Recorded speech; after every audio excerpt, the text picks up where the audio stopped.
Germany has invaded Poland and has bombed many towns. General mobilization has been ordered in Britain and France.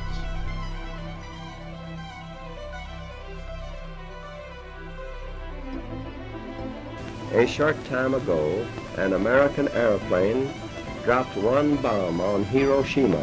That bomb has more power than 20,000 tons of TNT.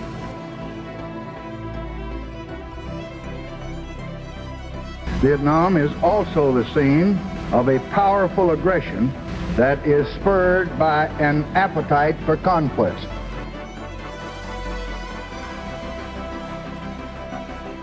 Just 2 hours ago, Allied air forces began an attack on military targets in Iraq and Kuwait.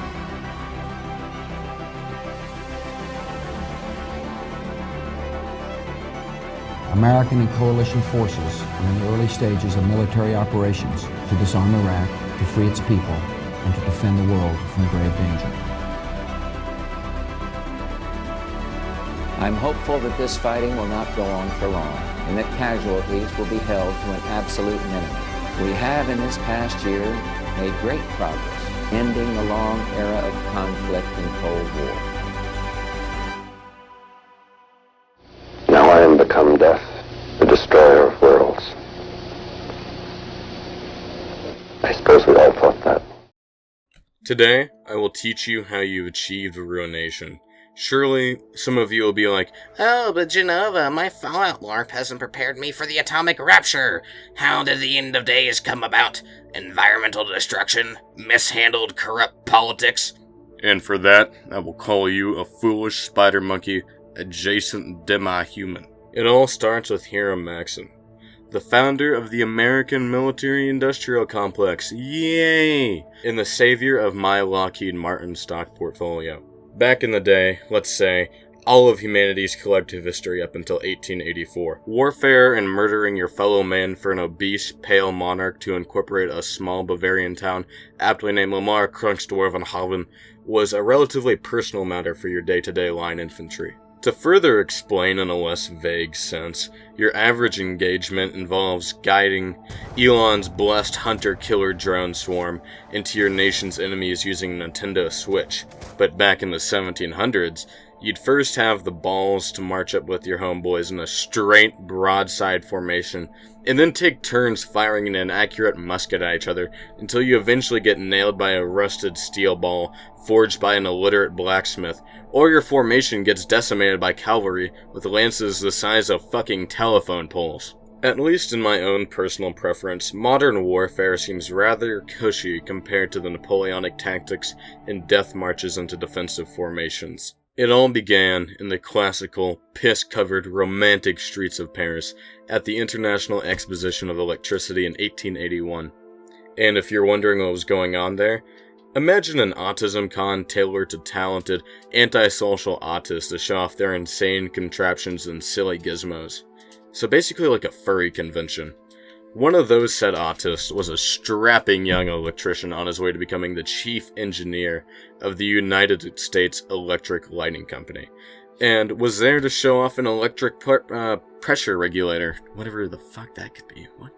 Now, I would like to apologize for my French before going on with this, but in the halls of the Champs-Élysées, a legendary conversation had been stricken up, one that would change history forever. Plus, it's stupidly hilarious. Hiram Maxim, and I am only loosely paraphrasing here, was apparently told that if he desired to become wealthy, the only thing that he would have to do was make a machine capable of amping up the Europeans' desires to kill each other over minor disagreements. This is genius. Like, at the point, I really don't care about Maxim. This fucking dude is a prophet. Somebody find me this guy. I want every business strategy that he could give me. What was his inspiration? It's hard to say, but the obvious precursor to Maxim's work was the Gatling gun, created surprisingly by Richard J. Gatling. Gatling's motivation for creating such a weapon was simple. Obviously, it was to deter war, and it is a bit of an oxymoron, and a bit fucking counterproductive, but he had created the first machine gun in existence to be both mechanically reliable and magazine-fed that was pushing 1,200 rounds a minute. It was infamously perfect. However, he wanted to not just deter war, but make the stakes so dangerous for large armies that the mere presence of the Gatling gun would be terrifying, and that would prevent thousands of deaths from both combat and disease. Turns out, it didn't, and they all fucking died anyways. Awesome. Hiram Maxim's design, however, would take Gatling's concept and realize it into the direct antithesis of Richard Gatling's motivations and beliefs. It was perfect. Everything Gatling created, Maxim innovated into something better. The Gatling gun utilized gravity to chamber new rounds, whereas the Maxim gun was just better. It utilized the brand new gas blowback system, patented by Hiram Maxim himself. You know, had to put the old John Hancock on the death machine fucking patent before Dick Cheney got to it. But the Maxim gun would reliably take as much ammunition as it needed for as long as it took to reap its harvest. Now, let me be honest with you. People will tell you that streamlined labor, like the assembly line, was innovated by Ford, but in reality, Hiram Maxim was the first to streamline anything. And as unfortunate as it may be, that happened to be reaping mass casualties. According to the Library of Congress, the first recorded use of the Maxim gun in combat was in modern-day Zimbabwe on October 25, 1893. The two belligerents were approximately 700 British South Africa Company policemen defending against 3,500 Matabele. With the Maxim gun's creation, so had been created a perpetual arms race to create ever more devastating weapons. In my opinion, this arms race continues to this day, in an indirect line of inheritance of destruction leading to the creation of nuclear warfare. The Maxim gun was so effective that it made infantry and cavalry charges impossible. It laid the foundation for an in-depth defensive warfare, or trench warfare, and had given the colonial powers of Europe an irrefutable advantage in the scramble for Africa, that by the end of it, any resistance was futile, let alone your protectorate be built upon a mountain of corpses. Its power had given any army wielding it the ability to stop entire planned offensives and force tacticians back to the drawing board. I'd argue that it contributed to almost every innovation in the Great War, forcing cavalry to resort to mechanized warfare and infantry to resort to infiltration and autonomous squad tactics, lest they meet the same fate as the previous armies to charge into defensive lines armed with the Maxim gun. When mankind reaches such a massive breakthrough in warfare technology, said technology explodes in popularity, demand, and production. According to the University of Norwich's paper on machine gun innovation, the German Empire possessed an arsenal of 12,000 machine guns by the outbreak of the Great War in 1914. And by the end of the war in 1918, that number had increased to over 100,000. Its use had been considered so vital that it was reported to be using up to 90% of Germany's small arms ammunition. Imperial Germany dedicated the Spandau Arsenal in Berlin to the mass production and modification of the MG08 machine gun. The arsenal was at the forefront of small arms innovation and production ever since its founding in 1722. For Germany to dedicate one of its most prestigious and productive arsenals to the mass production of the machine gun blatantly displays its importance in the revolutionizing of warfare at the time. Jumping to August 6, 1945, warfare was yet again revolutionized with the deployment of the atomic bomb on Hiroshima, Japan. The reason why I mentioned this is due to my trusted colleagues, the schizophrenic demon entities, informing me of the multiple parallels that could be drawn from the Maxim gun's effect on both doctrine and warfare, but also its devastating effect on casualties. If you haven't caught on yet, every time there's an insane innovation in technology that results in catastrophic mass death, every major nation's high command loses their mind and orders as much of this new murder machine ASAP. Such as Imperial Germany's mass production of their home-brewed Maxim gun, the United States of America began mass producing the atomic bomb after the entire world witnessed its devastating effects, going from 2 in 1945 to 50 in 1949 to 27,000 by October of 1962. Now, if you're questioning this clearly comprehensive line of thought, I'll present to you two options. Option A, stand in a wide, open, grassy field and let me shoot at you with a Maxim gun.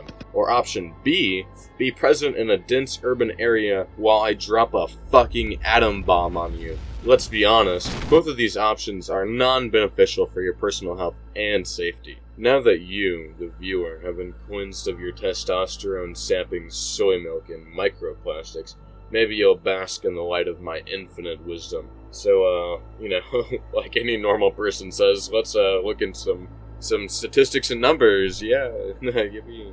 Firstly, the Maxim gun was responsible for. 1 second. My source. Holy shit, guys! My source is the NRA. Like the one that supports school shootings.